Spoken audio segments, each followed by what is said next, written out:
Welcome everybody in TaoMan gaming tutorials. In this video I will show you how you can easily verify Steam game cache. So let's start. The first thing you want to do is just go to your library, find a game which you want to okay, let's see, I don't know, shape is here, right? Right click on it. Oh my god, I didn't want to oh no, close. Right click, properties,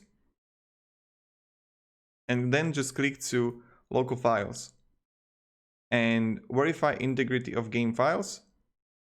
And this is how you can easily verify Steam game cache. So yeah, that's probably it. If you have any questions, guys, ask me down below in the comments. I'll be really happy to help you and provide you some guidance, some support. But this is probably it. So have a great day, everybody, and goodbye.